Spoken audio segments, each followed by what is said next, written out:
July 26, 1965, a quiet Indianapolis street became the stage for a nightmare that would shock a nation, as a teenage girl was systematically tortured and murdered inside the very home that was supposed to protect her.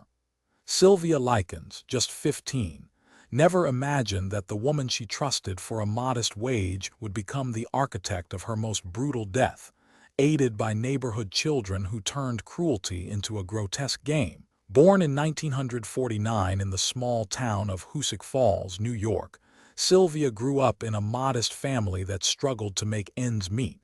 By the early 1960s, her parents, Gertrude and Arthur Likens, found themselves in desperate financial straits. When the family moved to Indianapolis in 1965, the strain intensified. To keep food on the table, Gertrude accepted a job as a live-in caregiver for the 18-year-old Marion, Peggy Likens, who was pregnant and needed help caring for her newborn. The arrangement required the Likens family to move into the home of Gertrude's aunt, Gertrude Beverly Baniszewski, at 1200 West 61st Street. Beverly Baniszewski was a widowed mother of 3, living with her teenage son, John, and a teenage daughter, Barbara. She was known in the neighborhood for her sharp tongue and volatile temper, but few could have guessed the darkness that would soon erupt behind her front door. The Likens family moved in on August 5, 1965, bringing with them Sylvia, her younger brother Jimmy, and 2 other siblings, each hoping for a brief respite from poverty. What began as a financial arrangement quickly devolved into a nightmare.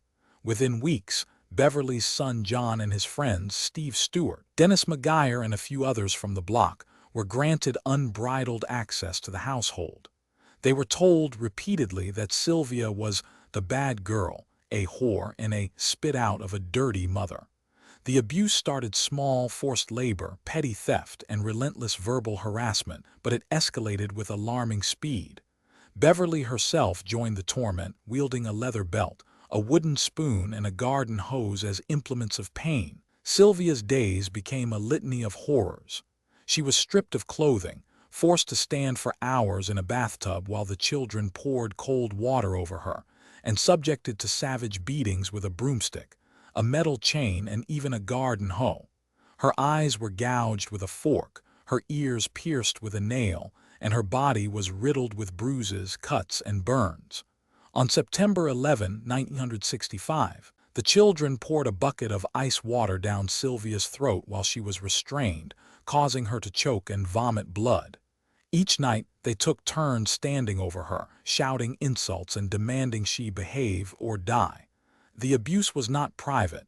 Neighbors reported hearing screams, yet the police were never called. When the Likens children tried to escape, they were threatened with guns and warned that no one would believe them. Jimmy, Sylvia's younger brother, was spared the worst of the physical torment but was forced to watch, his own mind shattered by the sight of his sister's suffering. On October 26, 1965, after weeks of unrelenting torture, Beverly ordered a final act of cruelty. She instructed the children to make her stop moving and kill her right now. The final assault began with a vicious beating that broke Sylvia's ribs. She was then forced to drink a mixture of gasoline and kerosene, causing excruciating burns in her throat. The children stripped her naked, tied her to a wooden chair, and left her to die. Sylvia Likens was found dead on the morning of October 26, 1965, her body riddled with over 150 injuries, a broken jaw, and a punctured lung. The police were finally alerted when a neighbor, Mrs. Vick, heard sobbing from the house and called the authorities. When detectives entered the home, they discovered a scene of unimaginable horror: a blood-stained bathtub, a broken chair, and the lifeless form of a young girl whose face was barely recognizable. The police arrested Beverly Baniszewski, her son John, and the 4 teenage accomplices, Steve Stewart, Dennis McGuire, Larry Baker, and a 7th participant, the younger brother Charles Miller, who had been involved in the abuse. The trial, which began in March 1966, captured the nation's attention.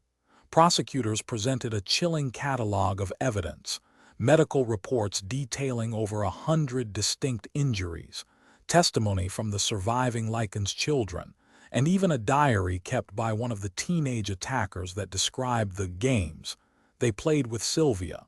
The defense attempted to portray the children as merely trick-or-treaters, caught up in a moment of mischief, while Beverly's attorneys argued that she suffered from a psychotic break and was not fully responsible for her actions.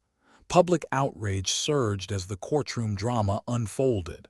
The jury, after deliberating for just 3 days, found Beverly Baniszewski guilty of first-degree murder and sentenced her to life imprisonment. John Baniszewski, along with Steve Stewart and Dennis McGuire, were convicted of second-degree murder and received sentences ranging from 15 to 25 years. The other participants, Larry Baker and Charles Miller, were sentenced to lesser terms for assault and contributing to a felony. Beverly's sentence was later reduced to 15 years after a successful appeal, and she was released on parole in 1985, living out her final years in relative obscurity before passing away in 1990. The aftermath of the case rippled far beyond the courtroom. It ignited a national conversation about child protection laws, the responsibilities of caregivers, and the role of community vigilance. Subscribe to The Verdict for more stories like this.